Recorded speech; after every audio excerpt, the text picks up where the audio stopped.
အစောဆုံးစပိန်တွေကိုစီးဖို့လူတွေဘယ်လောက်တောင်ခက်ခဲခဲ့လဲဆိုတာတင်သိပါတယ်လားအစာပိုင်းမှာစပိန်သမားတွေဟာရှေ့ကိုရွေးဖို့အတွက်ခြေနှစ်ဖက်လုံးကို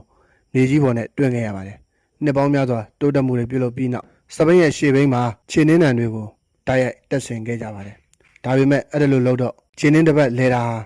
ဘိန်းရဲ့အလျားအတိုင်းပဲရွေလေရတာဖြစ်ပါတယ်အချိန်ပြန်ခြင်းနဲ့ဆိုရင်အယူလိုမျိုးနင်းရမှာပါ19ရာစုမှာတော့ပုံမြန်အောင်သွားဖို့တခုတည်းတော့နီလန်းကရှေ့ဘိန်းကိုအရန်ကြည့်အောင်လုပ်ဖို့ပဲဖြစ်ပါတယ်ဘိန်းကြီးလေးခြေနှင်းတစ်ပတ်လဲတာကပိုပြီးကြီးလေးပါပဲဒါပေမဲ့ဒါကအလွန်မင်းအနေနဲ့များပါတယ်ဘိန်းရဲ့အမြင့်ကအရန်ကိုမြင့်နေတာကြောင့်စပိန်မော်ကနေပြုတ်ကြရင်အယိုးကျိုးတာမျိုးတွေဖြစ်တတ်ပါတယ်တကယ်အောင်မြင်မှုကဂီယာတွေချင်းကျိုးတွေပေါ်လာတဲ့အခါမှာဖြစ်ပါတယ်အရွယ်စားမတူတဲ့စပေါ့ကတ်တွေကိုဆက်ပေးခြင်းဖြင့်ဘိန်းဟာအများကြီးပုံမအသုံးဝင်လာခဲ့ပါတယ်ဒါပေမဲ့ပြဿနာအတစ်တစ်ခုပေါ်လာပြန်ပါတယ်ချင်းနှင်းတစ်ပတ်လဲတာကနောက်ဘိန်းကိုအချိန်ပေါင်းများစွာလဲစေနိုင်တာကြောင့်ဟန်ချက်ထိန်းနေရင်းနဲ့ယူလျားဖို့အတွက်ကြီးမားတဲ့အားကိုတုံးရပါတယ်ဒါတွေအားလုံးရဲ့အခက်အခဲရဲ့အဖြေကတော့ဂီယာစနစ်ပါပဲမတူညီတဲ့ဂီယာအမျိုးအစားတွေဂီယာရွယ်စားတွေကြားမှာပြောင်းလဲအသုံးပြုပြီးတော့တဖြည်းဖြည်းနဲ့ဆင်ပြေးလာတဲ့စပိန်တွေဖြစ်လာတာပါ